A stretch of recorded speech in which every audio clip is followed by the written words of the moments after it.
Well, welcome back to the proficiency topic of algebra and functions.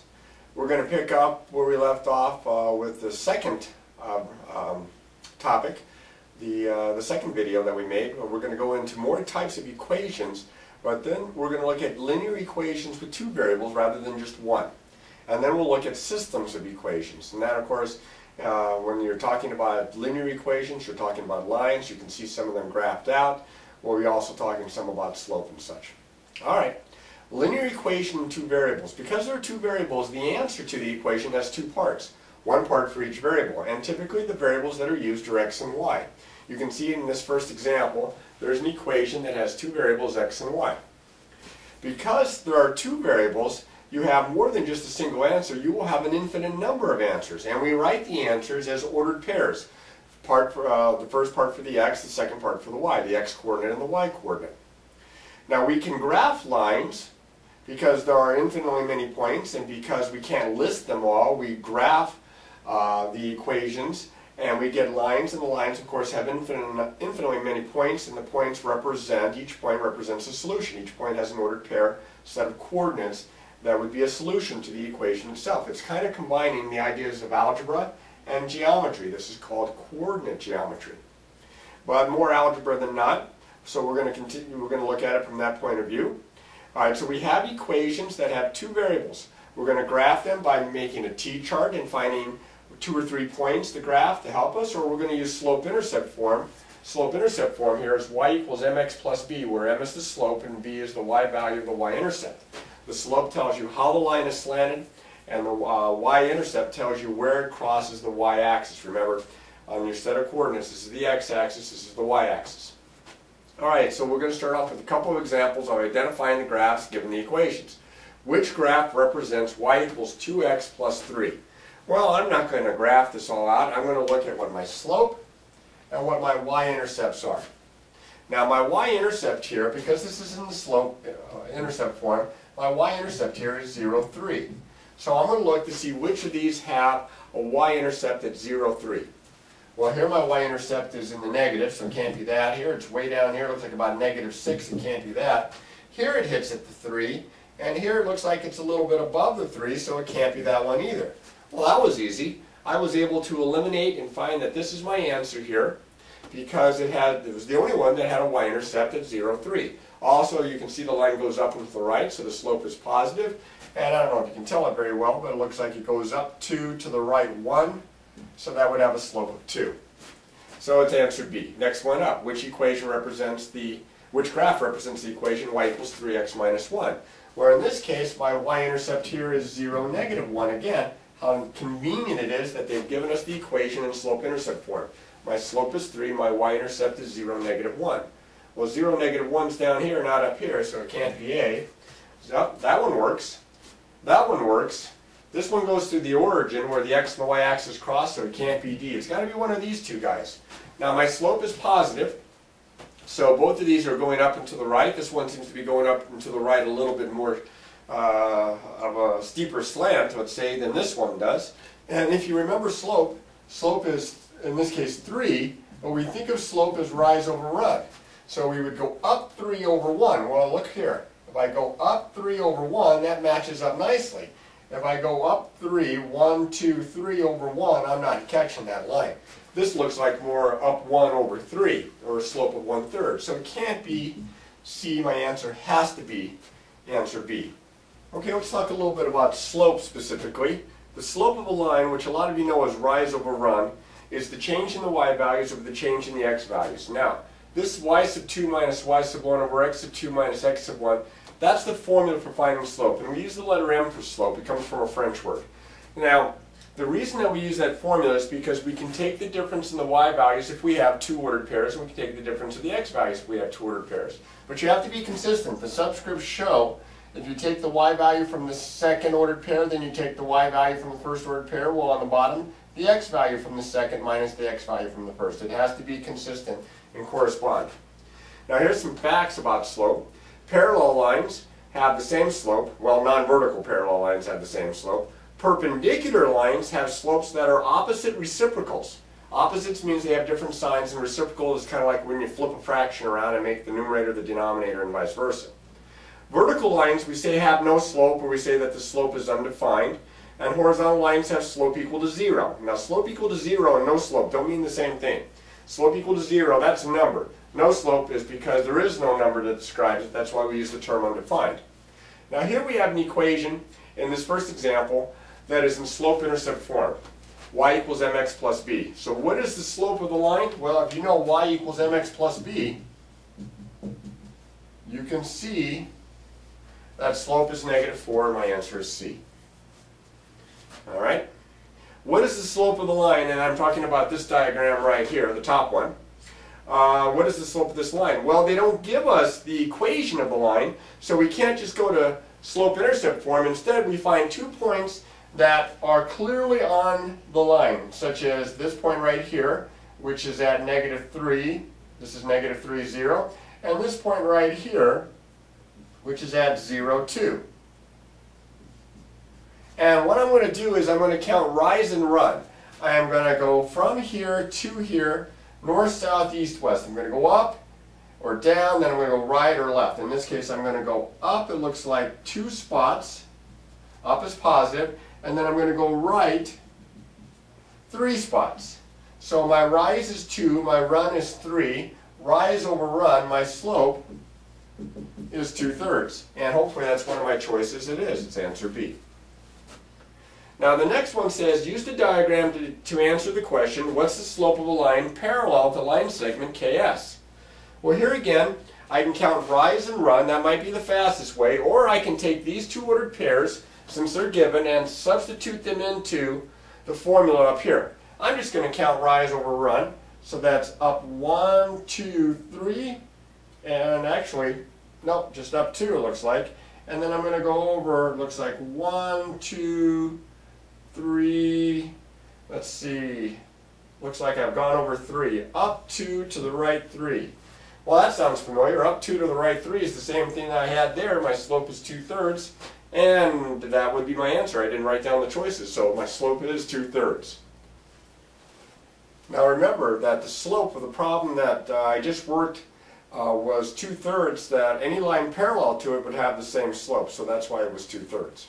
Alright, now let's talk about perpendicular lines. It says, which pair of equations represents perpendicular lines? Now very conveniently, all of our choices are already in slope-intercept form, so I'm going to analyze their slopes and see which are negative reciprocals, because that was the statement I had before. The slopes of perpendicular lines are going to be opposite reciprocals. Well, these are just opposites. This is a half, this is -1/2. They're not reciprocals, so it's not A. Okay? Now this is 5, and this is -1/5. The reciprocal of 5 is, 5 is 5/1, it's 1/5, and then the opposite reciprocal, or negative reciprocal, would be -1/5. I'm pretty sure it's going to be answer B, but I'll double check. These have the same slope, they would be parallel, so it can't be this. And these are slopes that are neither the same nor negative reciprocals, so it can't be that. It's got to be answer B again. Alright, next one. There's a diagram. That's supposed to be a square, but you can see how poorly I graphed this. But that's supposed to be a square. On the graph below, points SQ, U, and R are connected to form a square. The slope of SQ is -1/2. What is the slope of UR? Well, if this is SQ right here, and this has slope -1/2, and notice it goes up and to the left, so that would be negative slope. The slope of UR, that's the one that's directly opposite. Well, these lines have to be parallel if it's a square. I know it's not a very well drawn one, but if it's a square. So if they're parallel, they have to have the same slope. So if the slope of this one is -1/2, so is the slope of this one, and again, it's answer B, -1/2. A system of equations is a little different because it's not dealing with a single equation in 2 variables. It's usually dealing with 2, or it can even have more than 2 linear equations in 2 variables. What we'll look at will have 2. And it says here that there are 3 possibilities, because when you graph 2 lines on the same set of axes, the lines are either going to crisscross, that's one possibility, or they're going to be parallel and not intersect, that's the second possibility, or they could even conceivably be the same exact line, where one line is exactly the same as the other, and so every point is common to both lines. Those are the 3 possibilities. Most of the time you get a single solution.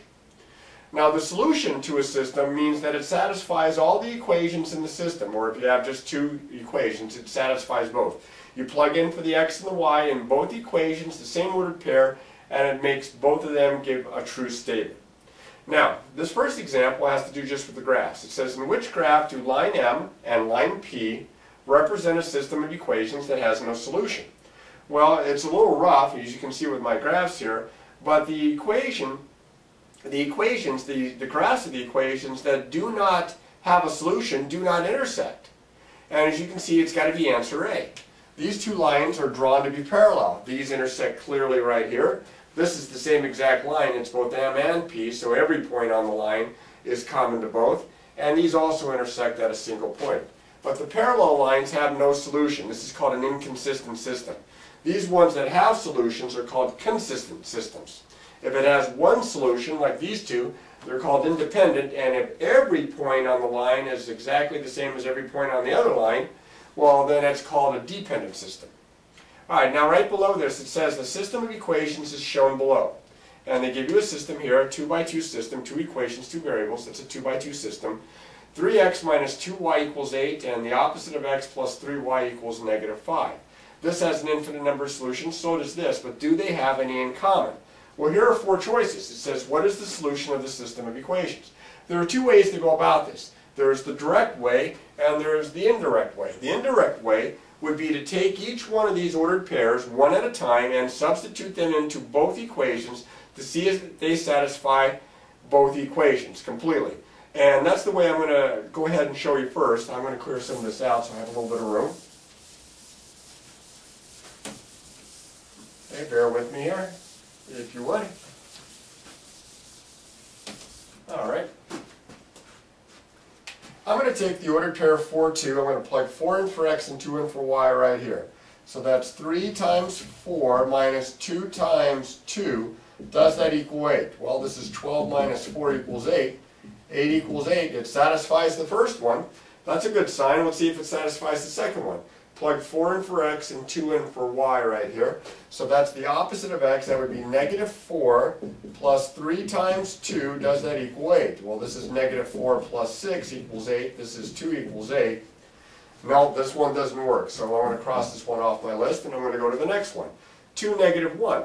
I'm going to plug the 2 in for the x and the negative 1 in for the y. So this would be 3 times 2 minus 2 times negative 1. Does that equal 8? Well, this would be 6. Negative times negative is plus 2 equals 8. Well, it works for the first one. Let's see if it works for the second. 2 in for the x, negative 1 in for the y. So that's going to be the opposite of x, so that'd be the opposite of 2, plus 3 times negative 1 equals negative 5. Well, this is negative 2 and this is negative 3. I think I've got it. It makes both of them true. This is a good answer. And I can go back and check by plugging these in just to make sure that it satisfies, that they don't satisfy both. But I feel pretty confident that this is a good answer here. Now, the other thing that you can do is you can approach it from a more algebraic stand in that you can solve the system rather than take the solutions and plug in. That's a little bit more complicated. This is a better route right here for this type of a problem on this type of a test, by plugging them in. Now, those of you that have had Algebra 1 and Algebra 2, you know how to use substitution and also the linear combination method. But again, in this case, with the way the problem is set up, I would substitute the values into the system to see which satisfies both, okay, until you find the one that works. Next example, it says use the system of equations below, and notice that these two equations, they only have one variable each. So you say, well, this is not a traditional system because it has to have 2 variables. Well, these are just special cases. This is the variable x. X equals 4 if you graph it. That's a vertical line. Y equals 2. If you graph that, that's a horizontal line. So we have a vertical line and we have a horizontal line that's going to cross it. So if they're going to cross, we should be looking for a solution. Now it says which statement best describes the solution set of the system. The solution set is the only ordered pair 4, 2, where the x is 4 and the y is 2. I like that a lot. Let's see what else they have to choose from. The solution set is all ordered pairs where x is 4, y can be any number. No, y can only be 2. It cannot be answer B, so I'm going to go ahead and cross that one out. C, the solution set is all ordered pairs where y is 2, but x can be any real number. No, x has to be 4. It can't do that. There is no solution. No, we know that these two lines, a vertical and a horizontal line, will cross at one point, and that point turns out to be 4, 2. My answer is A. Now, here I have a diagram that says use the graph to answer the question. Anytime I have a diagram problem, before I even really get into the problem itself, I look to see what this problem, what the graph gives me. Now we have monthly minutes down here labeled, and this is cost and money. These are jumps of 20, these are jumps of 10, and I have plan A and plan B that cross, looks like, right here at this point, which looks like 40 20s. Alright, so let's see what the problem asks for now. The graph shows the cost of 2 phone plans. There we go. How many minutes does a person need to call each month so that plan B is less expensive to use, I assume, than plan A? As you can see, plan A starts out at 0, but then shoots up really high. That must mean it's costly per minute. Whereas plan B, it starts here about 12 or 13, so there must be an upfront cost, and then it's not quite so expensive because it doesn't slope up quite as much. The slant is less. So in this case, you can see eventually at this point, this line gets higher up than plan B's line. So it's right here at 40 minutes that the problem is where they're exactly the same cost, where they'll cost exactly $20. So anything more than 40 minutes, plan B is cheaper. Anything less than 40 minutes, plan A is cheaper. Well, in this case, we want to know when is plan B less expensive. Answer D, more than 40 minutes. Now this gives you a little bit of the types of problems that you could see on systems on the proficiency test. Now, is this every single kind of problem that you might ever see on solving equations or solving systems of equations? Not, they're typical, but that's not every single type that I could give you.